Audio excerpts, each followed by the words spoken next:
in between running the biggest manga of this entire generation. Shonen Jump began publishing a new series by the author of Kuroko's Basketball, about a hitman who's de-aged into a teenager and goes to high school. And this is what it's called. Yeah, let me just adjust that. Yeah, it's called Unalive Blue. Yeah! Yeah, I'm just taking the coward's way out of it. Yeah, because none of that matters whatsoever. I'm here to talk about one thing. So you know those characters that are just like made to annoy you?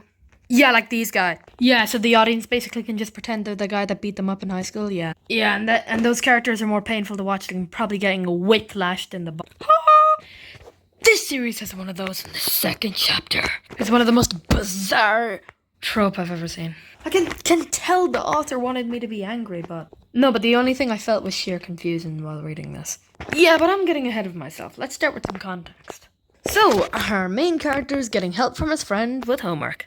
And after becoming better acquainted, his little good old friend lets him in on a secret. He wants to be a doctor. Which of course he can't tell other people. Like, what would they think of him? If they found out that he wasn't just a crap influencer.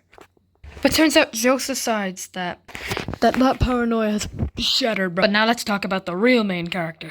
This invisible Neanderthal, who was eavesdropping on their conversation and gets up in the middle of a busy restaurant, mind you, to lecture this teenager about being a doctor and messes up his expensive laptop. So naturally his friend claps back and the other diners agree, and it's all very wholesome 100. But what struck me was the line where he mentions a guy making fun of others based on secondhand opinions of a random influencer.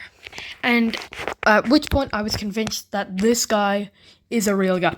Like an author, like a guy of a restaurant while a tech bro is trying to sell him on crypto. So he depicted him as a soy jack in his new manga. Already this guy is one of the most based individuals ever. And by based I mean the old definition. But then he turns it up a notch by pulling up on his bicycle though and trying to kick these children off a bridge. Hell no! The mad lad. Yeah, and that's it for today's video. Sorry on the actual slow ass pacing I got with these videos. Yeah, this takes forever. So yeah.